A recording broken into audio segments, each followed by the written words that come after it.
Trees do not hold soil. Trees are ancient plants, ancient ecosystem organisms. They are not a modern ecosystem. God made trees a hell of a long time before he made Adam and Eve. Okay? The tree was already big. It had freaking apples on it when old Eve got naughty with Adam there, and they made the next couple of generations so they could start killing each other. That was a process way back, these trees, all right? So you see the silt layers in those two buckets. You see the difference between them? Okay, so what I'm wanting to tell you about, and there's a couple of slides that we'll go through here to explain that, but you see that litter lying out there on my left there, your right, that's the plant material left over from those trees. So I've got a few more slides showing you that sort of picture in a minute. But trees cannot hold soil together. This is the big key. They are an ancient system. How they work is by putting organic matter at soil surface. Now listen to that. You'll go to grazing school after grazing school after grazing school. You might even have misunderstood some of the stuff that Stuart said to you a little bit just now about putting stuff up. He's not saying put organic matter on top of the soil surface to build a soil. He's pounding that in little places. He's putting that up at the top of the hills. He's not smothering country in organic matter. He asked who was a gardener here. Who were the gardeners? And he asked, when you put vegetables, you want to put mulch on the soil. Why do you mulch your vegetables? Keep the moisture in. You keep the moisture in? Okay, so now you're going to keep the moisture in, right? What did he say? I actually brought my little booklet so that I can quote you a little bit, because there's some gems of information in here, and I think people maybe miss them along the way with this information. That mulch you put on top of the soil, what's your name?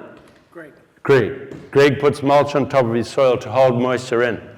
Now, listen to that wording he used, to hold the moisture in. In other words, he's got the moisture in the soil and he's wanting to hold it in with the mulch. Is that everybody on the same page? So if it's got this litter, this big mulch layer on top of it, and he's going to water the mulch, it's going to hold 5 times the weight of the litter with water. In other words, he's going to get 10 mils, he's going to put 10 mils on with a little sprinkler, 0 of it's going to end up in the soil. Why? Because the litter layer is going to hold 5 times its weight in it. You've got to have the moisture in the soil before that works.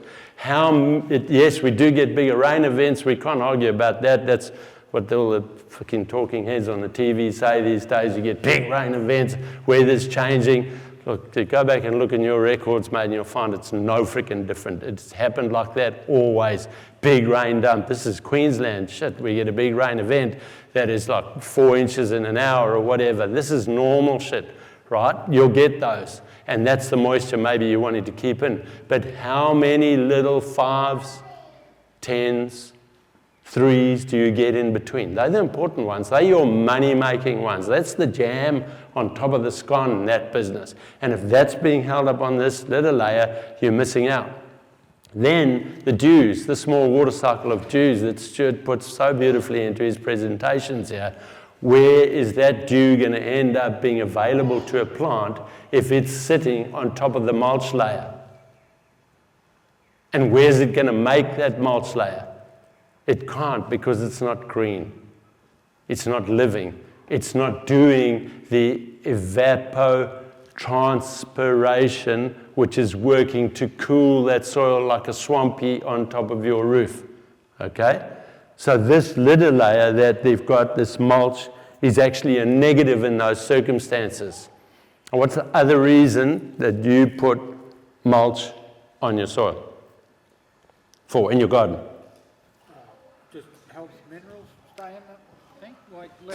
Maybe less evaporation, keeping the minerals on. What's the main reason? Let's get look. Stop the weeds growing. Stop germination. Isn't that interesting? Stops plants germinating. The litter layer stops plants germinating. So let's go back 350, 400 million years. This is exactly what was happening. Big trees, timber, etc., holding this country from a bit of direct raindrop, keeping a bit of shade over the country, doing all that stuff, producing some feed, living in conditions that were conducive to those plants doing the job. And that raindrop was then going to land on the ground and then basically land in the litter. What did it do with the litter? What does water do? It moves it into litter banks. Stuart showed you those beautiful photos of the litter banks. That is where it's putting that organic matter. So if there's more water now and there's a little litter bank, do you copy that? It'll pick that up and move it further down. Move it further down. So when you think about that, that's actually a problem for your landscape. Organic matter going downhill. Thank God it happened though, because now we've got oil and we've got coal. Useful things, eh? Unless you elbow or Julia Gillard or one of that mob, I think it's fucking not much use. But anyway, what we might do now, like you can see that picture here, I'll go and weigh that water off it. But the point is, out of 4 litres of water, we took, I weighed it back out of there in that little video. I took 3.2 litres of water back out of the grass bucket, and I took 4.8 litres or whatever it is out of the woodland ecosystem one. In other words, it did not capture water, couldn't capture it. It couldn't suck it into that community. It couldn't fill it because there was no space in that soil. So I've got a couple of slides now we can jump to, and this should explain the story as we go along. So if you want to stop things germinating, cover it in litter. You want to create issues downstream, we're going to have a problem downstream. So first of all, out of the back of this, do we now all agree that if I can have a soil where I can grab the plants that are growing in it, grasses, little shrubs, forbs, whatever they are, some of you guys might call those weeds, I can lift that thing out of the ground or lift it back out of that soil, that is a healthy soil. I cannot put my fingers into the top of that soil. If I can put my fingers into it, it's going to wash away. Okay? But underneath, it's soft. You might battle to put your spade in the top piece, but once it's in, the spade should drop away into that soil real easy. It should be a honeycomb of space low down. It's the exact opposite of a woodland soil. Soft, push your fingers into it at the top, and this far down, rock hard.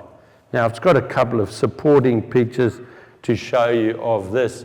We'll see how we go here. So to get to these pictures again, I'm going to take this back another step, because one of the things that we misunderstand is that this statement here, which I first came across from the Lassiters, who the cattle people that made the Beefmaster breed, they talked about form following function. And it was a critical learning step for me, form follows function. What do I mean by this statement? What did the Lassiters mean by it? And that's probably older than them, but that was the first place I came across it. What it means is that you need to understand that it's the activities in the landscape. It's the way carbon is cycled. It's the way those organisms move through that landscape. It's how they treat that landscape. So the function of the landscape that'll create the form of the landscape, not the other way around. Too often, and this is one of the potential rabbit holes you can go down into, following Stuart's talk here today. And I'm just going to re-emphasize a thing he said, because I want you to go home with the right message out of it. Stuart won't mind, because he gets me selling his stuff here. Once upon a time, I love the way he said it, water infiltrated the landscape where it fell. I probably fucked it up a bit, Stuart, but never mind. And only flowed over the landscape when the landscape was full. That's close to what you said, Stuart? Right, yeah. No contours were necessary. Those were Stuart's words. And I love that, because God didn't build that landscape with contours. He built it so that over time it would become capable to have water go into the landscape where it fell, held where it fell, and therefore not need the contour in that landscape later on. So this is a critical thing. People go and do that when they don't need to do that. That's spending cash where it's not going to give them the return. How much money is it going to make you to spend $5,000 on a ditch when compared to putting $5,000 into some cows? Anybody ever made money out of cattle? Don't go and talk to the fellas that run millions of them, because they're usually losing money on them. I don't know how that happens. But the rest of you are making a living out of cattle, and you're doing that every single day. Put $5,000 into cattle, turn a little bit more of that organic matter into dung, turn into urine, and sell a byproduct.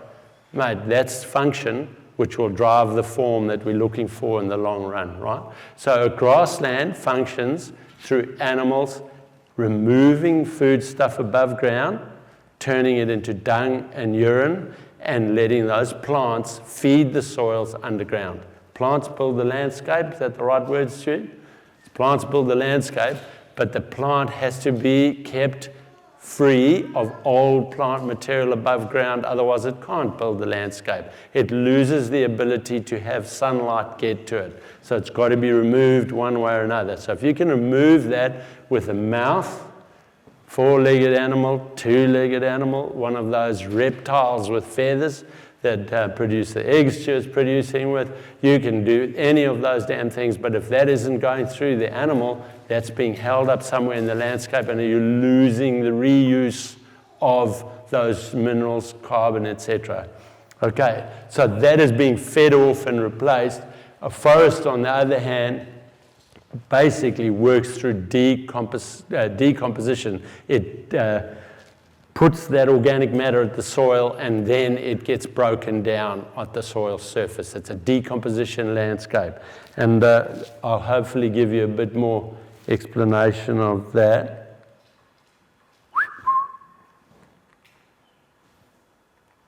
Which way do I point this, chap?